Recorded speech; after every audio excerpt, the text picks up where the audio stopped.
రైతు సోదరులకు నమస్కారం. ఈరోజు మనము సేంద్రీయ వ్యవసాయం యొక్క ప్రాముఖ్యతను చూస్తాం. సేంద్రీయ వ్యవసాయం అంటే ఏంటి? రసాయనాలు లేకుండా ఓన్లీ ఎరువులతోని పండించే పంటను మనము సేంద్రీయ వ్యవసాయం అంటాం. ఈ రసాయన ఎరువులు వాడడం వల్ల మన నేల భూసారాన్ని కోల్పోతుంది, ఖర్చులు పెరుగుతాయి, రైతుల ఆరోగ్య సమస్యలు పెరుగుతాయి. అదేవిధంగా మనం భవిష్యత్ తరాలకు భూమిని కాపాడలేకపోతాం. భూమిలో రసాయన ఎరువులు అధికంగా వాడడం వలన అది భూసారాన్ని కోల్పోవడమే కాకుండా ప్రయోజకరమైన సూక్ష్మజీవులు ఏవైతే ఉంటాయో దాంట్లో అవి కూడా చనిపోతూ ఉంటాయి. అదేవిధంగా నేల పైభాగంలో అధిక నత్రజని మరియు ఇతర లవణాలు పేరుకుపోవడం వలన నేల యొక్క pH వాల్యూ అన్నది తగ్గిపోతుంది.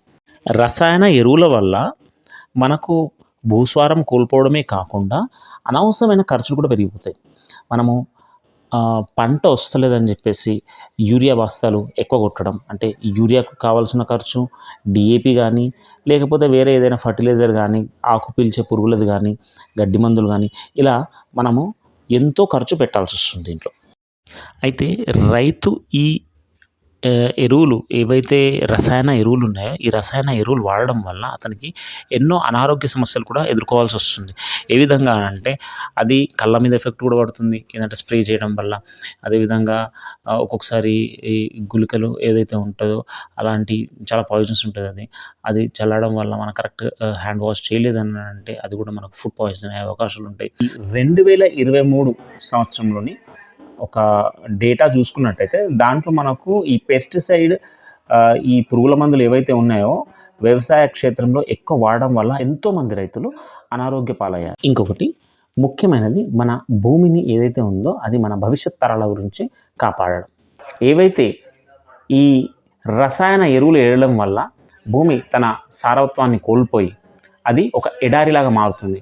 అప్పుడు మన నెక్స్ట్ జనరేషన్ మన భావితరాలకు ఏమిస్తాం? వాళ్ళ గిఫ్ట్ ఏంది? అదే ఇప్పుడు మనము ఈ రసాయన ఎరువులు ఏదైతే ఉందో వాడడం తగ్గించి దీంట్లో మనము సేంద్రియ పద్ధతిలో న్యాచురల్ పద్ధతిలో మనము ఈ వ్యవసాయం చేసినట్టయితే ఈ భూసారం కూడా అది పెరుగుతుంది, pH వాల్యూ కూడా పెరుగుతుంది. అదొక మంచి గిఫ్ట్ లాగా మన భావితరాలకు ఉపయోగపడుతుంది. మనము ఈ సేంద్రియ పద్ధతిలో పంటని ఒకవేళ సాగు చేయాలని అంటే సహజ ఎరువులని ఎక్కువగా ఉపయోగించాలి. వర్మి కంపోస్ట్ కావచ్చు, ఘనజీవామృతం కావచ్చు, జీవామృతం కావచ్చు, అదేవిధంగా న్యాచురల్ పెస్టిసైడ్స్ ఏవైతే బ్రహ్మాస్త్రం, అగ్నిహాస్త్రం, దశపర్ణి కషాయం ఇలాంటివి కూడా మనము దాంట్లో ఉపయోగించవచ్చు. ఈ సేంద్రియ ఎరువులను మనం ఉపయోగించినట్టయితే భూమిలోని pH వాల్యూ పెరుగుతుంది. దాంట్లోని పోషకాలు ఒక చెట్టుకి ఒక పంటకి కావాల్సిన పోషకాలు కూడా కరెక్ట్గా లభిస్తాయి. అయితే మనము ఈ నేల లోపల జీవశక్తిని పెంచాలంటే కొన్ని విషయాలు పాటించాల్సి ఉంటుంది. రెగ్యులర్గా ఈ మనకు సాయిల్ టెస్టింగ్ అన్నది చేపియాలి. క్రాప్ రొటేషన్ అన్నది కూడా చేస్తూ ఉండాలి. ఒక పంట తర్వాత మళ్ళీ వేరే పంట వేయడం కానీ లేకపోతే అంతర్ పంటలు కూడా వేయడం చేసుకోవాలి. ఎక్కువ మట్టుకు మనము ఎక్కడైతే పంట వేయలేదో ఆ పంట వేయని ప్రాంతంలో భూమిని మనము మల్చింగ్తో కప్పి ఉంచాలి. ఇలా చేయడం వల్ల మనము ఈ పర్యావరణానికి ఏమీ హాని లేకుండా మనము పంటలను సాగు చేయగలుగుతాం. అయితే ఈ సేంద్రీయ వ్యవసాయంలో మొదటగా మనము ఈ సాయిల్ ఏదైతే నేల పరీక్ష అయితే ఉంటుందో అదని మనం చేయించుకోవాలి.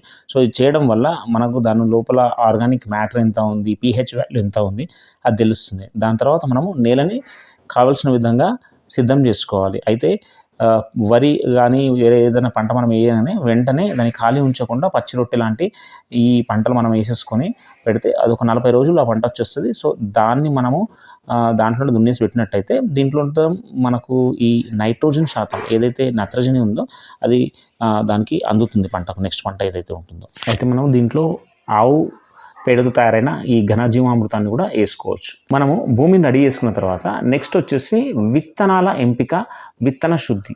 అయితే మనం విత్తన శుద్ధి అన్నది ఏదైతే మనం విత్తనాలు మనం సెలెక్ట్ చేసుకుంటామో దానికి క్లీన్ చేసుకొని పెట్టుకున్నట్టయితే ఎటువంటి చీడపీడ రోగాలు కానీ ఎటువంటి చెదలు లాంటివి కానీ దానికి రావు, ఆ సమస్య అన్నది ఉండదు. అయితే ఈ విత్తన శుద్ధి ఎలా చేయాలో నేను నెక్స్ట్ వీడియోలో మీకు చెప్తాను. సేంద్రీయ వ్యవసాయంలో మనం తయారు చేసే ఈ ఎరువులు ఏవైతే ఉంటాయో ముఖ్యంగా మనం పశువుల నుంచి వెళ్ళి సేకరిస్తూ ఉంటాము. అది జీవామృతం కానీ ఘనజీవామృతం కానీ లేకపోతే వర్మి కంపోస్ట్ కానీ ఈ విధంగా.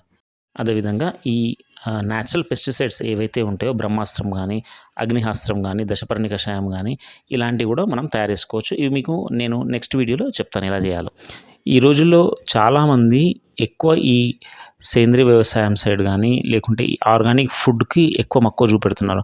అందుకని మనము మనదంటూ ఒక బ్రాండ్ తయారు చేసినట్టయితే ఒక మార్కెట్ క్రియేట్ చేసి మంచి డబ్బులు దీనివల్ల సంపాదించవచ్చు. అయితే ఈ సేంద్రీయ వ్యవసాయం ఏదైతే ఉందో మనకు మన ఆరోగ్యానికి, మన భూమికి, మన భవిష్యత్తు కోసం ఇది. అయితే పెద్దలు అంటారు కదా, రైతు మారితేనే గ్రామం మారుతుందని. అందుకని మనం మారాలి.